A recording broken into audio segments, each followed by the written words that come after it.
Hello, awesome educators. You teach learners of the 21st century. So let's assure that they're equipped with 21st century skills. One of those skills that's very prevalent in this century is knowing how to self-publish. Now, there are several self-publishing sites out there. However, my favorite is CreateSpace because it is the one that I'm most familiar with, and it's also user-friendly.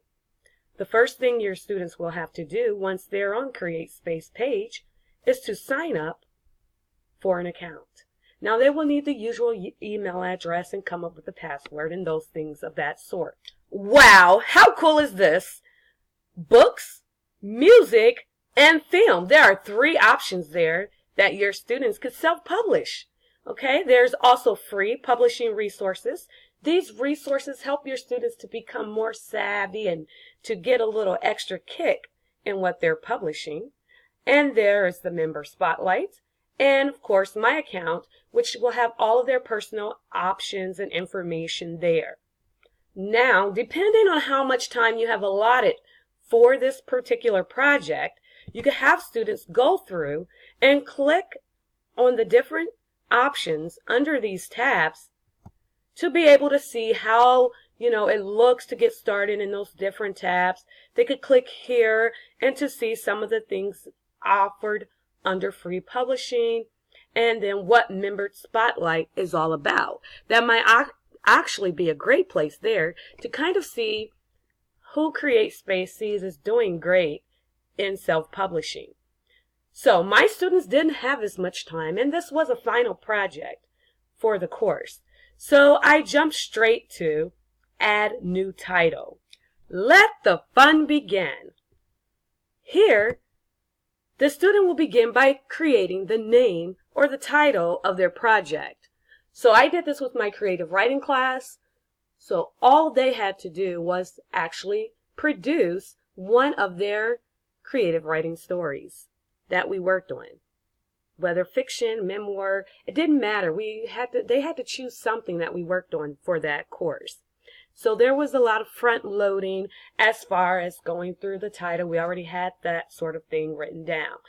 If you are doing this in another subject that is not English related, writing related, or something like that in the English language arts category, you may have to front load a little bit before you actually get to this point. You'll probably have to help your students figure out, how to come up with a creative title and, what should you title something of the piece that they're working on. And because we want writing to be cross-curricular, let's use math. I'm not math-brained because I am actually English teacher.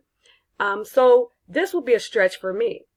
So, of course, before you do this, you'll have an assignment guide and it will have all of the details. And hopefully, yes, you have went through the steps yourself first before you have your students go through this step.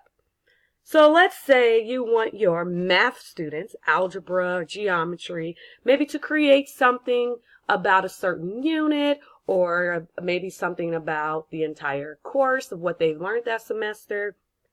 And you want them to create it for people who are younger than them or people just coming into the course. So I'm just coming up with this right now on the fly. And I'm going to say the title will be Math for Little People. Okay? And so you want to make sure they type that title in there. Then you want to make sure they click on the desired option.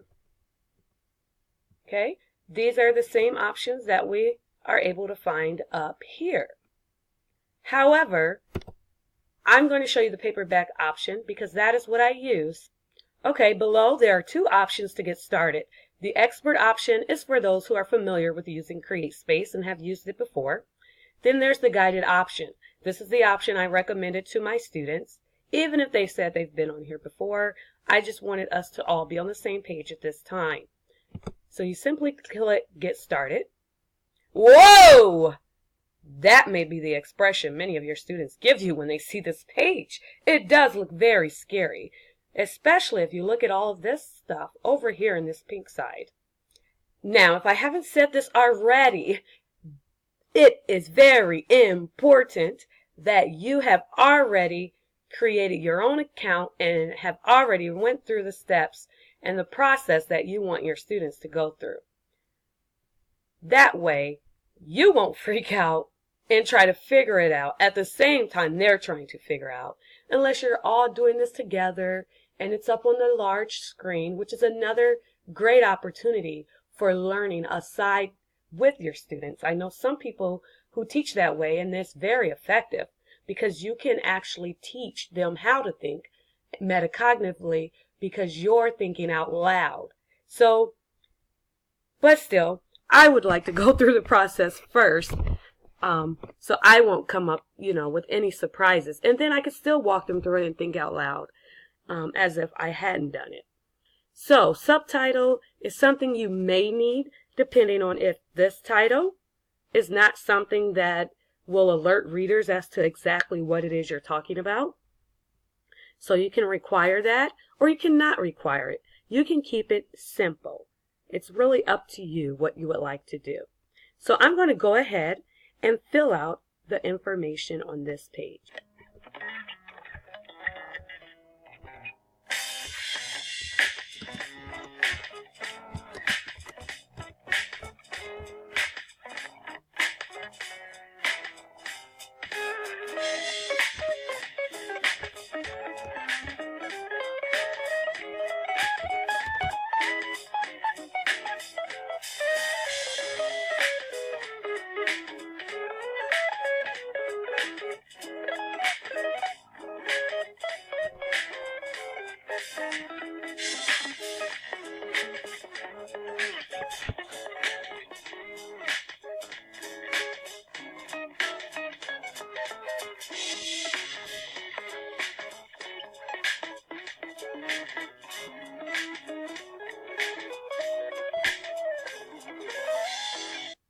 It is time to create what makes a book separate and unique from all other books. The ISBN. This is your book's identity.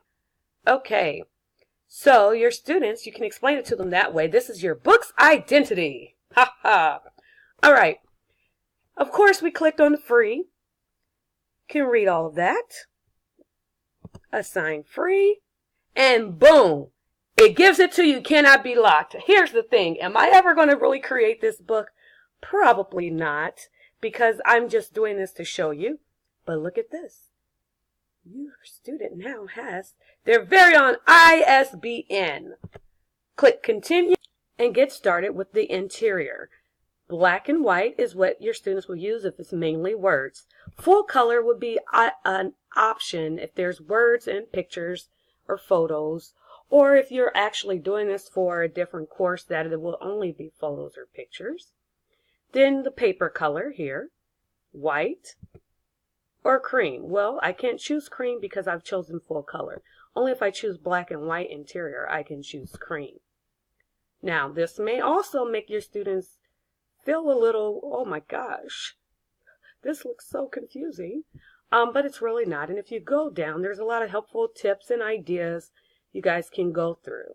Okay, this one here, a step-by-step guide to formatting your book's interior, is probably most helpful on this page. So we have all of this done, but where is the material? Where is the content? Well, your student's going to have to browse and upload that. Look at the formats that are accepted. This is why I say go through the steps yourself first to make sure you have actually understood what will be acceptable as an upload.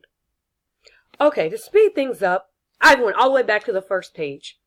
After your students have went through all the steps, they will create the interior, their cover, choose a cover. It will ask them to get a free copy.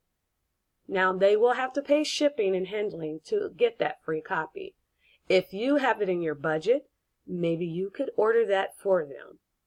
So, I did not require my students to actually order their own free copy because you can also get a free copy online, which is for proofing purposes only. That free copy that will come in the mail says proofing, but it's much fun for students to get that in the mail than to just look at it online. So it's up to you. You can have your students do either. It's up to you.